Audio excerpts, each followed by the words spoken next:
Olá meus amigos, sejam bem-vindos ao canal Só a Bíblia. Estamos estudando a série do livro de Daniel e estamos analisando aí o capítulo 8, versículo 14. O que está escrito aqui no capítulo 8, versículo 14? É o versículo que a gente está lendo aqui, né? Está repetindo várias vezes para a gente ir mostrando vários detalhes que tem sobre essa profecia do livro de Daniel.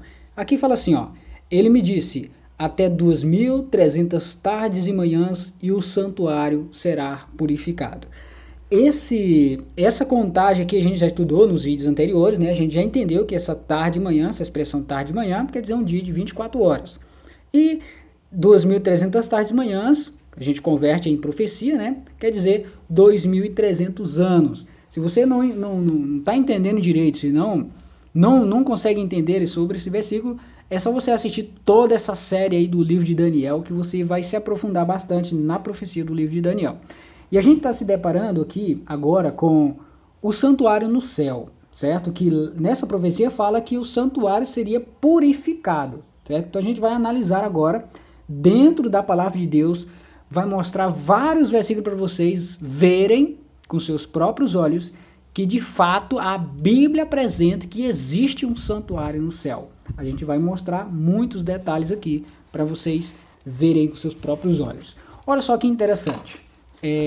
Êxodo capítulo 25, versículo 8, tem um versículo aqui muito interessante, que é a partir dele que a gente vai se aprofundar sobre esse santuário que existe no céu. Êxodo capítulo 25, versículo 8. Olha só o que aqui diz aqui, ó. Êxodo capítulo 25, versículo 8. Diz assim, ó, que é o próprio Deus falando para Moisés. Preste atenção.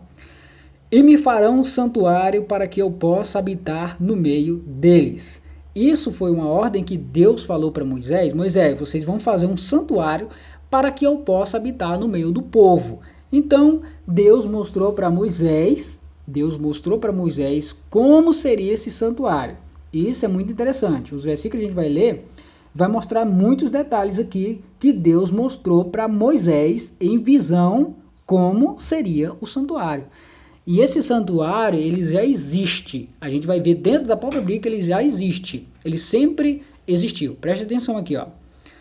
Segundo tudo que eu te mostrar, preste atenção, ó. Deus está falando para Moisés que ele ia mostrar para ele o modelo do tabernáculo, ou seja, do santuário, como que seria. Segundo tudo o que eu te mostrar, para modelo do tabernáculo e para modelo de todos os seus móveis, assim mesmo o fareis.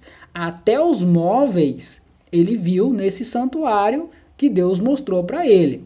Ele viu a arca da aliança, ele viu o propiciatório, ele viu a mesa de pães, ele viu o candelabro, ele viu e muitas outras coisas que ele viu, certo? Agora, vamos deixar a própria Bíblia mostrar para nós os detalhes sobre esse santuário, certo? Que vai mostrar também o santuário no céu. A própria Bíblia vai falar para nós que existe um santuário no céu. Êxodo capítulo 25, versículo 40. Estamos aqui no capítulo 25. Olha só o que aqui diz o versículo 40. Mais uma vez, ó, a gente já leu aqui que Deus falou. Segundo tudo que eu te mostrar para modelo do tabernáculo e para modelo de todos os móveis, assim o fareis. Olha o versículo 40 que fala, ó. Vê, pois, que tudo faça segundo o modelo que te foi mostrado no monte. Então, Deus mostrou um modelo para Moisés de como seria esse santuário, certo? No capítulo 26, versículo 30, aqui pertinho, do lado aqui, ó, mais uma vez diz assim, ó, levantarás o tabernáculo, ou seja, o santuário, segundo o modelo que te foi mostrado no monte. Mais um versículo aí. Se eu fosse você, eu ia marcando a Bíblia aí, ó, fazendo ligações aí, ó. Que o versículo 9 do capítulo 25, eu marquei aqui, ó. A gente vai lá pro versículo 40, certo? Eu marquei de azul. Tá aqui também no versículo 30 do capítulo 26, levantarás o tabernáculo segundo o modelo que te foi mostrado no monte. O livro de Números, aqui, ó, eu destaquei a palavra tabernáculo, agora eu vou em Números, capítulo 8, versículo 4. Olha aqui falando sobre os móveis, preste atenção, ó. O candelabro, ou seja, o candelabro que tem aquelas 7 lâmpadas, era feito de ouro batido desde o seu pedestal até as suas flores. Preste atenção. Segundo o modelo que o Senhor mostrara a Moisés, assim ele fez o candelabro, certo? Então, até os móveis, Deus mostrou o modelo de como seria esse móvel, certo?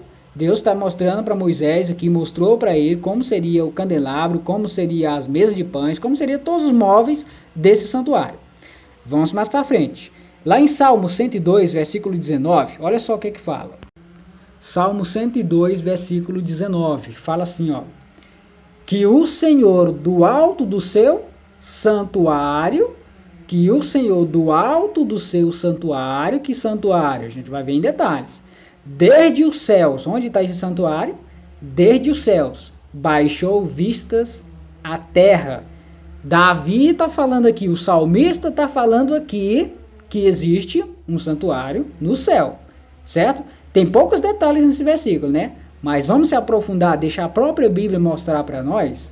E aqui está falando assim, ó, que o Senhor do alto do seu santuário, desde os céus, está falando de um santuário nos céus. Mas se as informações estão poucas, vamos deixar outros versículos falar para nós. Aqui no livro de Atos, capítulo 7, versículo 44. Vamos dar uma olhadinha. Atos, capítulo 7, versículo 44. Olha só, mais detalhes aqui, ó. A Bíblia vai falar para nós mais detalhes sobre aquele tabernáculo, sobre o santuário. Ó, o tabernáculo do testemunho que estava entre nossos pais no deserto, está falando do santuário que Moisés fez, certo? Como determinara aquele que eu dissera a Moisés. Deus está falando aquele é Deus, que disse a Moisés que eu fizesse segundo o modelo que tinha visto. Mais uma vez apareceu a palavra, segundo o modelo que tinha visto, certo? Vamos para frente. Agora, vamos ver qual que é o próximo versículo. Agora vamos lá, em outros detalhes que tem mais a fundo aqui, ó, tá? Agora um livro de Hebreus. Olha só quantas informações a gente vai ter sobre esse santuário no céu. Vamos dar uma olhadinha. Tá em Hebreus capítulo 8. Aqui, Hebreus capítulo 8, versículo 1 e 2. Olha só as informações que a gente vai ter aqui agora, ó. Ora, o essencial das coisas que temos dito é que possuímos tal sumo sacerdote. Lembra do sumo sacerdote lá no santuário? O sumo sacerdote ele entrava no lugar santíssimo. Presta atenção nos detalhes. Ora, o essencial das coisas que temos dito é que possuímos tal sumo sacerdote que se assentou à destra do trono da majestade nos céus. Quem é esse sumo sacerdote? Vamos deixar a própria Bíblia continuar falando para nós, ó. Como ministro do santuário e do verdadeiro tabernáculo, presta atenção, santuário, tabernáculo, que o Senhor erigiu, não o homem. Está falando de um santuário que foi construído não pelo homem, ou seja, Moisés construiu, certo? Vários homens construíram o santuário terrestre, mas esse aqui não foi construído por mãos de homens. Como ministro do santuário e do verdadeiro tabernáculo que o Senhor erigiu, não o homem. Então quem fez isso aqui foi o próprio Deus, esse santuário. Então aqui está falando sobre o santuário, está falando do sumo sacerdote, e esse sumo sacerdote a gente vai ver agora mais para frente nos próximos versículos. Quem é esse sumo sacerdote? Vamos lá. Temos aqui mais informações, ó. Os quais ministram em figura, presta atenção agora nesses detalhes, que ele está informando para nós, ó. Os quais ministram em figura e sombra das coisas celestes. Preste atenção, aqui está falando do santuário. E aqui está falando que as coisas que foram feitas, eram sombra das coisas celestes. Os quais ministram em figura e sombra das coisas celestes. Assim como Moisés foi divinamente instruído quando estava para construir o tabernáculo. Pois diz ele, vê que faça todas as coisas de acordo com o modelo que te foi mostrado no monte. Então, as informações que Moisés teve de Deus, a visão que ele teve do santuário, ela é de um santuário existente no céu. A própria Bíblia está falando isso para nós. Você pode ler o tanto de vezes que você quiser. Mas as informações estão mostrando para nós que existe um santuário no céu. Aqui está falando que o santuário que foi feito aqui na terra por Moisés, vários homens, era uma sombra de um que já existia. A gente está vendo isso aqui. No capítulo aqui, ó, no capítulo 9, versículo 11, mais informações aqui, ó, do ladinho aqui, ó. Olha só o que fala.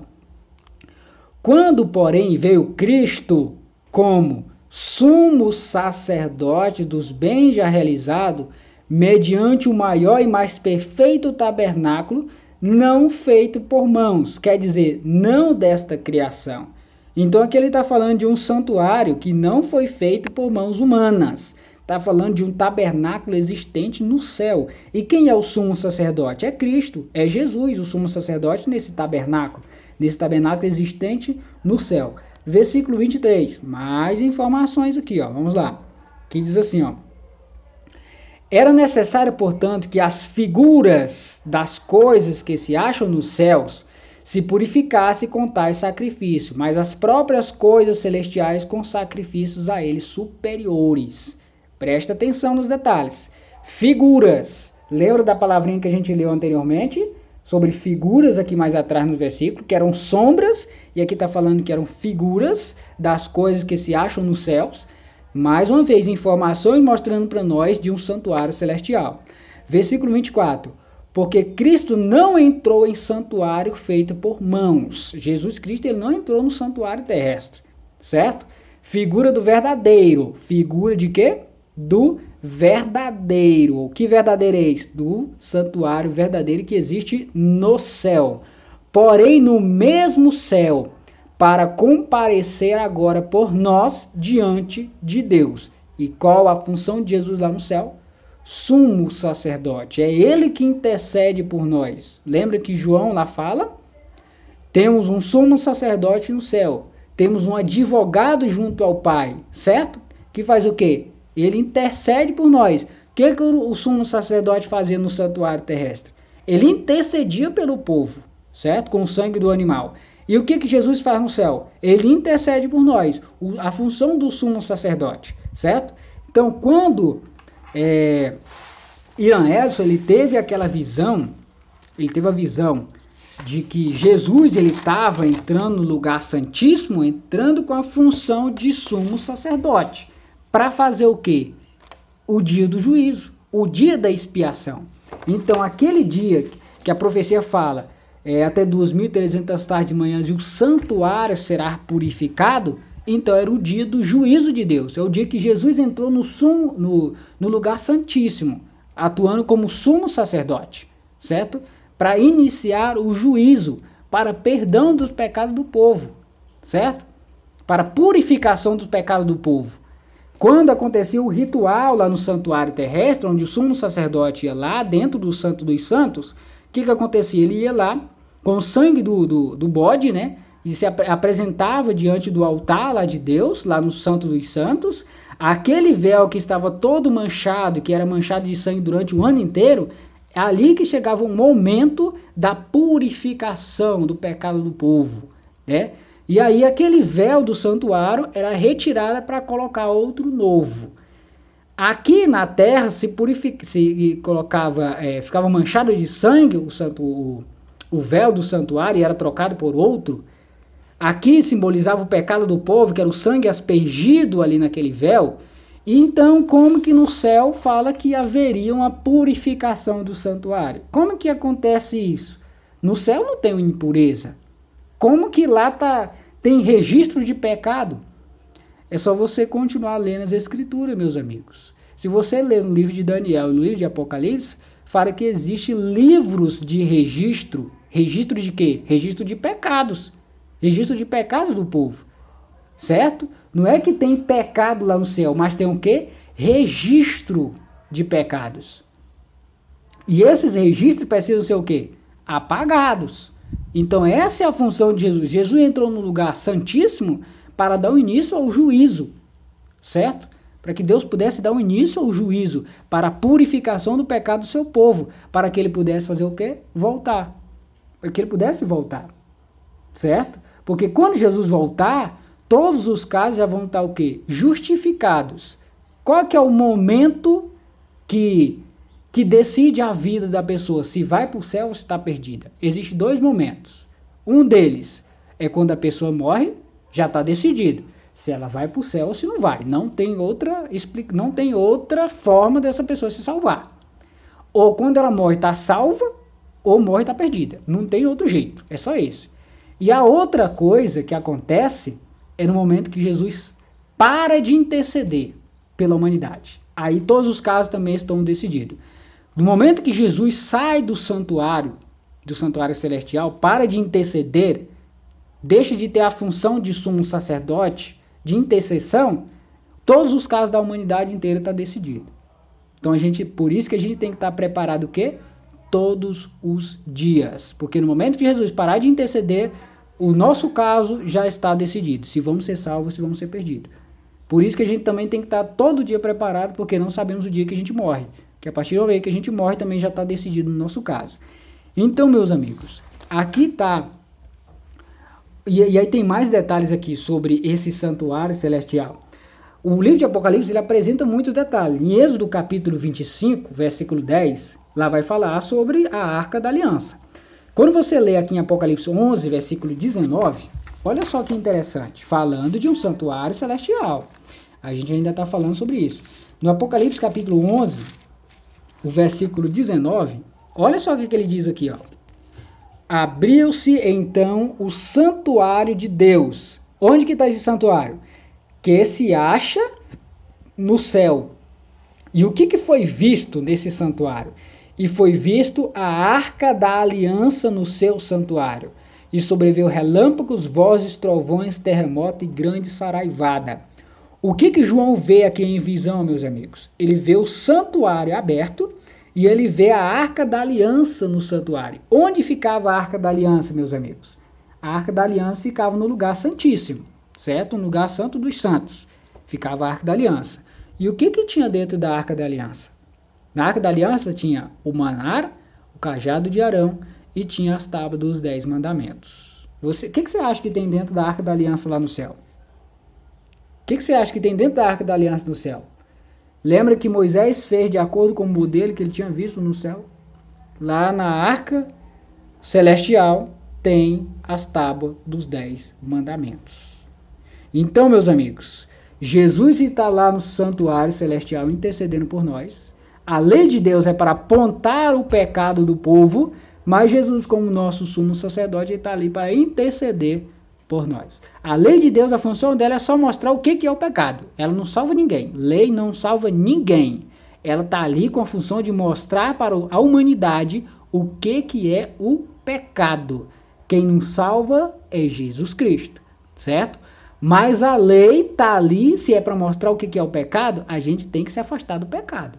E a gente precisa de algo que mostre para nós o que é pecado. Por isso que existe a lei, certo? A lei de Deus. Então a gente está vendo aqui, ó, a Arca da Aliança, um dos móveis no santuário celestial. E o que mais? Aqui nós temos outro móvel, certo? Temos outro móvel aqui, que é o candelabro. Está em Êxodo 25, versículo 31, fala desse móvel aqui.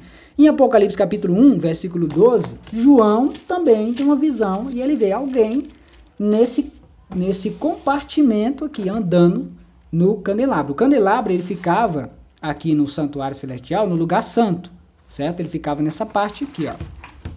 Vamos lá? Aqui, ó. Aqui é o local do lugar santo, que ficava o candelabro, a mesa dos 2 pães, o altar de incenso. Aqui depois do véu ficava o lugar santíssimo, onde ficava a Arca da Aliança, certo? E no pátio aqui ficava a bacia de água, ficava o altar de sacrifício. Mas estamos nesse compartimento aqui. Então João, o que João vê nesse compartimento aqui? Ó, a gente está olhando agora esse móvel aqui. Apocalipse capítulo 1, versículo 12. Olha o que mostra aqui, ó. Voltei-me para ver, aqui é João falando, relatando o que ele estava vendo. Voltei-me para ver quem falava comigo e voltado vi 7 candeeiros de ouro.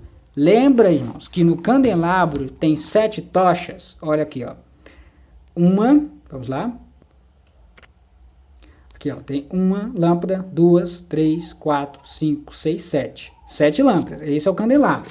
Aqui ele chama de candeeiro. E o que significa candeeiro? Você pode pesquisar aí se você quiser. O que é um candeeiro? São lâmpadas também.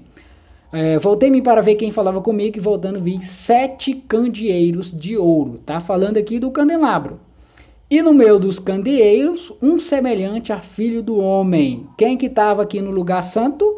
O filho do homem. Quem é esse filho do homem? Jesus. Com vestes talares e cingido à altura do peito com uma cinta de ouro. Certo? Então, Quem está aqui no lugar, no santuário celestial? Jesus. Jesus, ele está no lugar celestial e ele está no lugar santo. E o que tinha no lugar santo? Esse móvel aqui.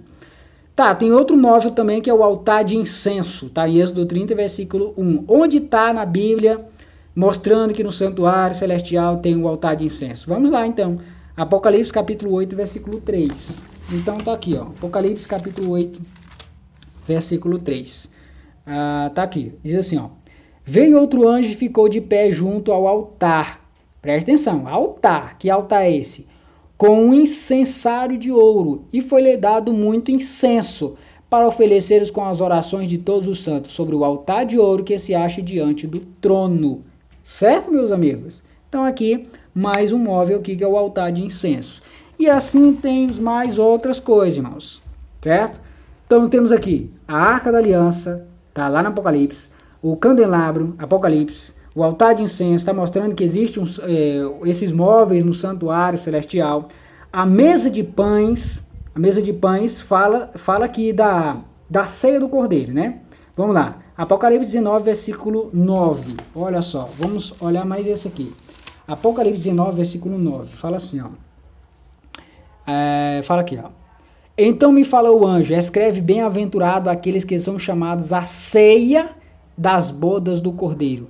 E acrescentou, são estas verdadeiras palavras de Deus. Aqui não está mostrando aqui que existe uma mesa de pães, mas está mostrando que vai ter o quê? Uma ceia. Se existe uma ceia, tem que ter mesa. Se existe uma ceia, tem que ter mesa, certo? E se existe essa ceia, tem que ter pão. Então, meus amigos, no santuário tinha a mesa de pães. E o que vai ter nessa ceia? Vai ter pão. Então aqui eu imagino também essa mesa aqui com pães em cima da mesa. Então aqui entra em cena a mesa de pães que também está lá no santuário celestial. O altar de sacrifício, Êxodo capítulo 27, versículo 1, certo? Fala aqui em Apocalipse 6, versículo 9, certo? E sobre a bacia de água, não fala dessa bacia de água, mas fala que existe um rio de águas cristalinas no céu, que é a água da vida. Então entra em cena também essa bacia de água aqui também, certo? Então eu acredito na palavra de Deus, a Bíblia está apresentando para nós que existe um santuário celestial e Jesus está nesse santuário intercedendo por nós, certo? A Bíblia está mostrando isso aqui para nós. Então a profecia falou que no final das 2.300 tardes e manhãs, que os cálculos que Guilherme Miller, Samuel Snow e várias outras pessoas que estudaram a profecia de Daniel entenderam, pesquisaram a fundo. No dia 22 de outubro de 1844, foi o momento que finalizou a profecia. E o que aconteceu? Jesus, ele entra no lugar santíssimo. Para quê? Para dar o início do juízo.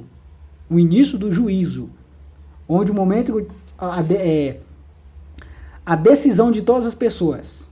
Ali é o momento. A partir daquele ano, de 1844, até a volta de Jesus, isso nós chamamos de juízo investigativo, certo? É o momento que Jesus tomou a iniciativa lá no santuário celestial, entrar no lugar santo dos santos para dar início ao juízo, o dia da expiação, certo? Os registros de pecado do povo vai ter que ser tirado dali, dos livros de registro. No momento que Jesus sair do santuário, está decidido o caso de todas as pessoas. Espero que vocês tenham gostado do vídeo. Agora o próximo capítulo, a gente vai, ainda tem um finalzinho dessa profecia aí. Falta só mais uma página. No próximo vídeo a gente vai finalizar sobre essa profecia, certo? E lembrando que a profecia falou que a verdade seria lançada por terra, o santuário seria lançado por terra. E a gente vai entender agora o que vai acontecer, o que aconteceu a mais depois que finalizou essa profecia. Porque ainda tem outra profecia lá que fala que as verdades seriam lançadas por terra. A gente já viu isso no decorrer da história. As verdades de Deus foram lançadas por terra. No final da profecia, o que deveria acontecer com as verdades que foi lançada por terra? Seria erguida novamente. É isso que a gente vai ver no próximo vídeo. O que foi erguido novamente que foi lançado por terra? Não perca o próximo vídeo. Se eu fosse você, eu não perderia de maneira nenhuma. Então Deus abençoe você e sua família e até o próximo vídeo. Tchau, tchau.